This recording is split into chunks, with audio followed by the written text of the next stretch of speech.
Okay, welcome back to another video. In this video, we're going to be doing a review on the Sony ULT Tower 9. Now, I know this camera angle is slightly awkward because the speaker is so massive, it has to be quite far away. And I'm also trying to get the decibel reading equipment in. So the shot isn't perfect, I'm aware. But I will put some B-roll midway through while I'm talking about it and stuff like that. So hopefully you can still get a good picture of what this speaker actually looks like. But yeah, I mean, this thing's massive. Yeah, Sony ULT Tower 9, so yeah, one step down from the 10, obviously, which we reviewed not too long ago.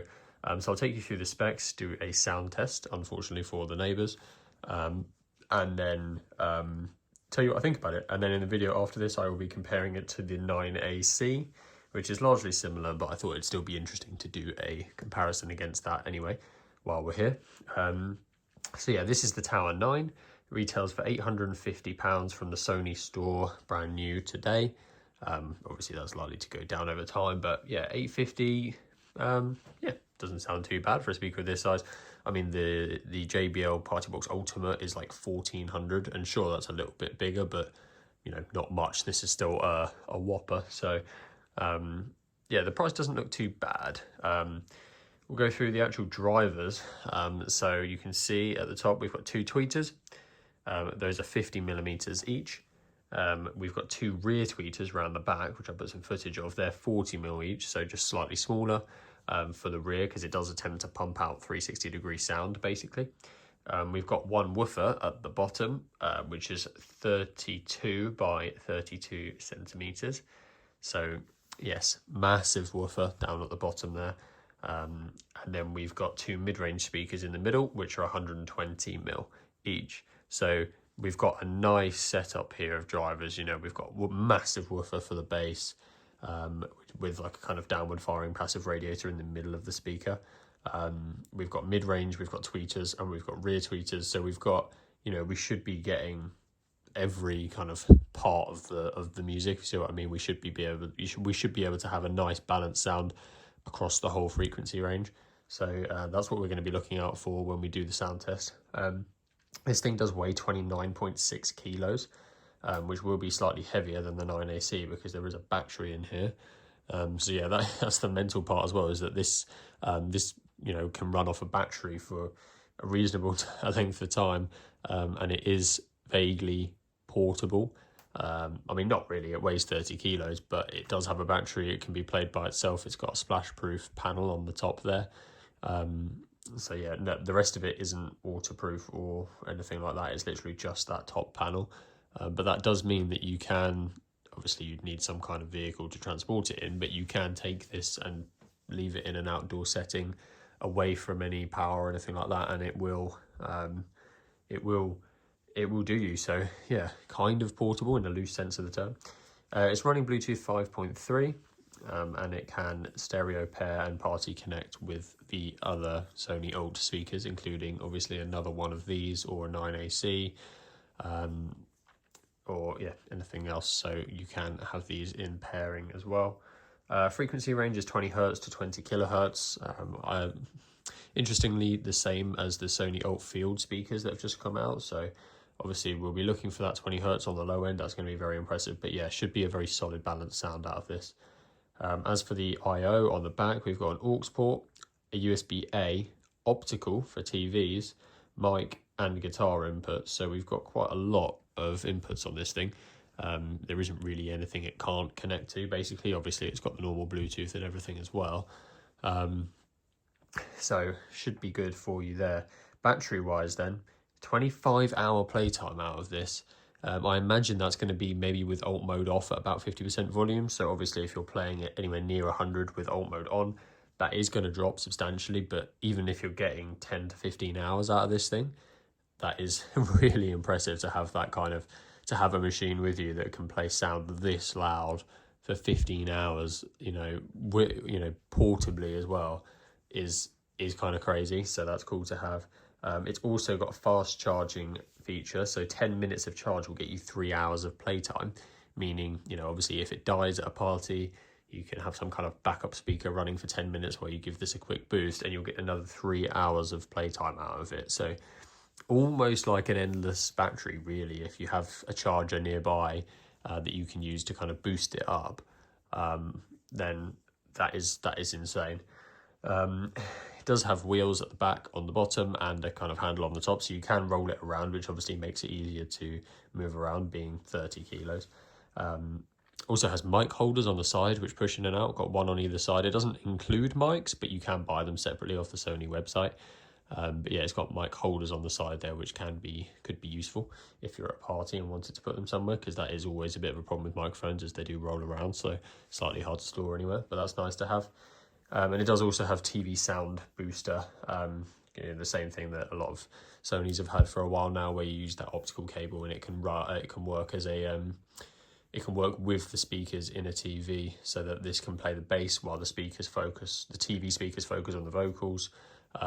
You can kind of configure it how you want, but does have that optical port at the back for that. But yeah, that is the spec list complete. I think very solid offering from Sony there. There isn't really anything we're missing. We've got a decent battery, we've got good frequency range, we've got a new Bluetooth version, we've got all the drivers we would want. We've got fast charging. The top of it is splash proof, the rest of it isn't, which obviously does mean that you do have to be careful with liquids around this thing, which is probably the biggest downside to it, kind of spec wise, is that obviously the JBL alternatives, or some other things, or the smaller ones definitely are almost fully waterproof. So this is very much not. If this was out in heavy rain, you'd want to bring it inside. So that is definitely something to think about. If you want to be using it outside in England, then maybe this isn't the best speaker for you, because a lot of the time you're just not going to want to, especially, you don't want to risk it. So yeah, apart from that, the spec list is very strong. But yeah, now we will do the sound test. So I will be playing Royalty, and I will be sticking to the 80% volume, because it wouldn't be fair if I didn't. So it will be loud, and I will be playing, I will be having it on alt mode 2, because I like the extra punchy bass. But obviously that's all up for preference, but I'll have that in this sound test anyway, just so you can hear this thing at its full potential.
sound test over.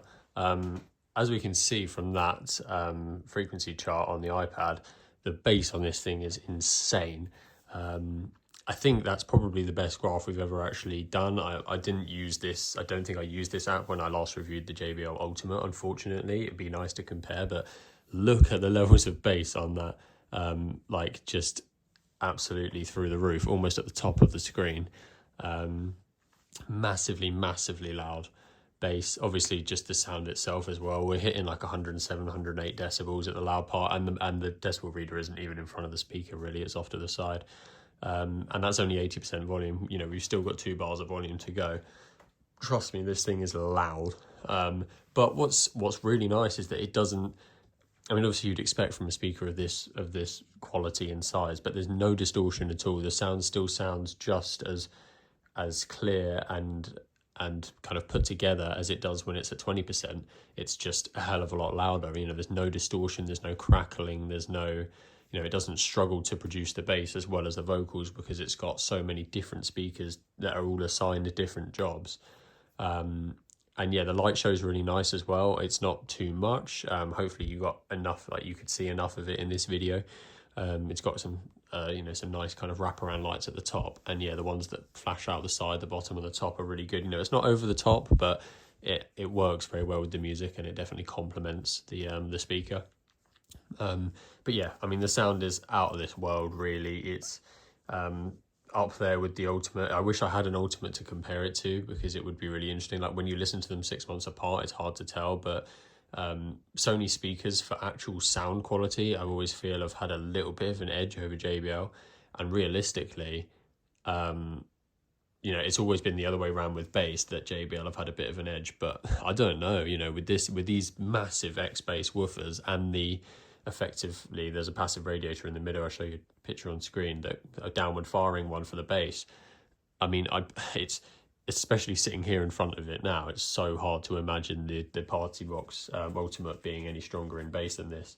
But maybe someone can, you know, someone who's had both in the same room can enlighten us on that. But it's an incredible speaker. You know, £850 is a lot, but you're like, compared to the 1,400 you could pay for the Ultimate, or you know, much more you could pay for professional equipment, this is like a lot of sound for the money. Like you are getting every penny worth in sound and bass and features and quality here. It's an excellent package. Obviously the problem is it weighs a hell of a lot. It is too loud for 99% of applications, unless you're an actual DJ going around and you need this much sound. It is too loud for pretty much any occasion. Like, it's one of those things where I love it, you know, when everyone's out of the house and you've got some time to listen to it and actually use the speaker properly. It is excellent. You know, almost every song gives you goosebumps through this speaker because it's such good quality, and the bass just really brings the songs to life. But realistically, you never have the opportunity to play this at its full capacity, and you kind of feel like you're just wasting it. So unless you've got a proper party application, or you know, you're actually going to be using this repeatedly in a big space where you can use it 60, 70, 80, 90% volume, then it is overkill, definitely. But that doesn't mean we can't enjoy it while it's here.